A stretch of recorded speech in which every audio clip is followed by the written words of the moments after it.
આજે આપણે એક ખૂબ જ રસપ્રદ પ્રયોગ કરવાના છીએ.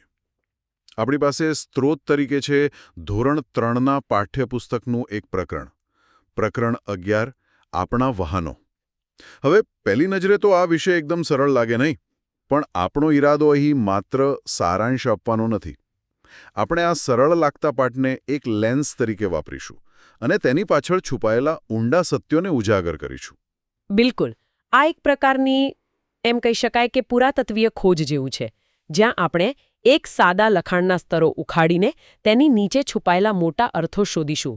આપણી આ ચર્ચાની સફર રેલગાડી કવિતાના વિશ્લેષણથી શરૂ થશે.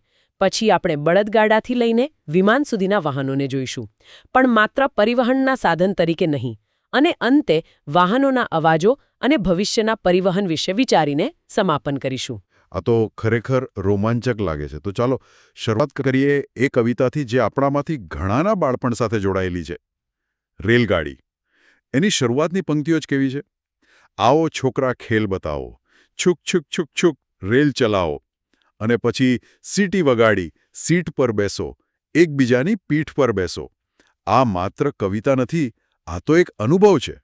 અને રસપ્રદ વાત એ છે, ખબર છે, કે આ અનુભવ રાષ્ટ્રીય સ્તરે વહેંચાયેલો છે. આ કવિતા શ્રી હરેન્દ્રનાથ ચટ્ટોપાધ્યાયની મૂળ હિન્દી કવિતાનો ગુજરાતી ભાવાનુવાદ છે. આ એક નાનકડું તથ્ય પણ ઘણું કહી જાય છે કે રેલગાડીનો રોમાંચ કોઈ એક ભાષા કે પ્રદેશ પૂરતો સીમિત નથી. એ તો એક અખિલ ભારતીય વારસો છે.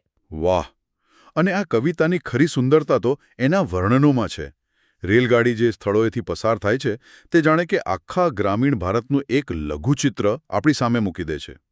કવિતામાં ઉલ્લેખ છે બટાટાનું ખેતર, રણની લેત, ઘરડો ખેડૂત, બાજરીનો ખેદ, લીલા મેદાન, મંદિર, મકાન અને ચાની દુકાન. આ માત્ર એક યાદી નથી, આ એક જીવંત દ્રશ્ય છે. નો એક આખો નકશો દોરે છે. બટાટા અને બાજરીના ખેત શું છે? એ આજીવિકા છે, કૃષિ છે.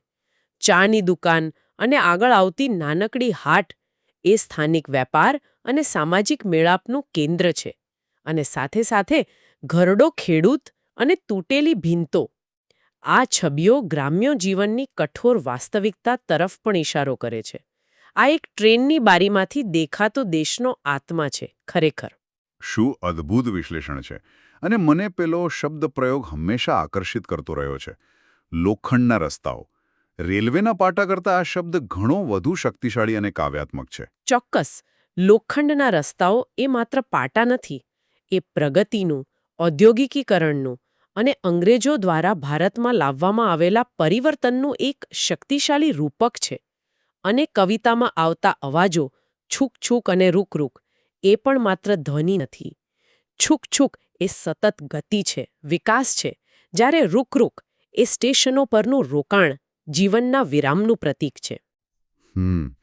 કવિતાના આ દૃષ્ટિકોણથી પાઠ્યપુસ્તક આપણને મુસાફરીના વ્યવહારિક પાસાઓ તરફ લઈ જાય છે, જેમાં બસ, રેલગાડી અને વિમાન જેવા વાહનોનો ઉલ્લેખ છે. હા, અને આ ત્રણ વાહનો આધુનિક ભારતમાં ગતિશીલતાના ત્રણ અલગ અલગ સ્તર દર્શાવે છે. બસ, ખાસ કરીને સરકારી એસટી બસ, એ તો નાના ગામડાઓ અને શહેરોને જોડતી જીવનરેખા છે. રેલગાડી એ દેશની વિશાળતાને સમેટી લે છે, અલગ અલગ વર્ગોના લોકોને એક ડબ્બામાં સાથે લાવે છે. અને વિમાન એ ઝડપ અને વધતી જતી આકાંક્ષાઓનું પ્રતીક છે. દરેક વાહન માત્ર અંતર નથી કાપતું, પણ એક સામાજિક આર્થિક વર્ગનું પ્રતિનિધિત્વ પણ કરે છે. આ જ સંદર્ભમાં પાઠમાં એક કોષ્ટક આપેલું છે, જેમાં બળદગાડું, રિક્ષા, સાયકલ જેવા વાહનોનો પણ સમાવેશ છે.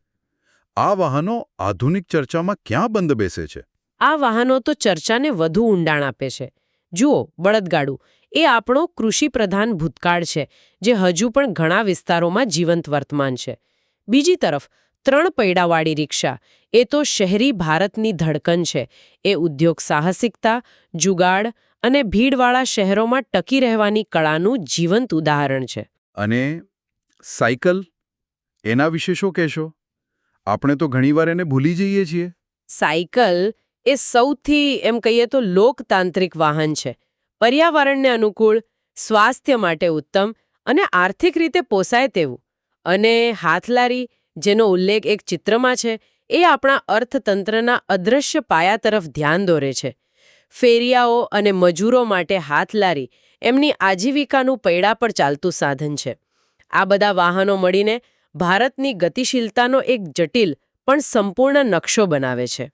આ જ વિભાગમાં પ્રાણીઓની સારસંભાળ રાખવાની એક સૂચના છે. એ અહીં શા માટે મૂકવામાં આવી હશે? આ એક સૂક્ષ્મ પણ બહુ મહત્વનો મુદ્દો છે.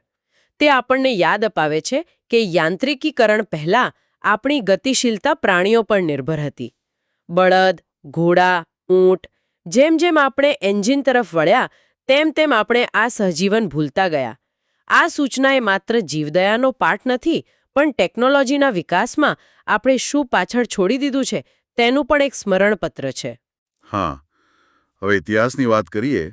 પાઠમાં બાળકોને કેટલાક પ્રશ્નો પૂછવામાં આવ્યા છે, જેમ કે 20 વર્ષ પહેલાં કેવા વાહનો હતા, અથવા જ્યારે વાહનો નહોતા ત્યારે લોકો શું કરતા હતા, અને જવાબ માટે વડીલોને પૂછવા પ્રોત્સાહન અપાયું છે. આ મૌખિક ઇતિહાસ મેળવવાની એક ઉત્તમ પદ્ધતિ છે. જો આપણે આપણા દાદા દાદીને પૂછીએ તો તેઓ આપણને એવા સમયમાં લઈ જશે જ્યારે પર્સનલ કાર એક લક્ઝરી હતી.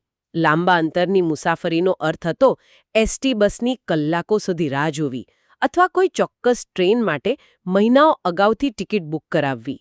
એમના માટે ગામની બહાર જવું એ એક મોટી ઘટના હતી.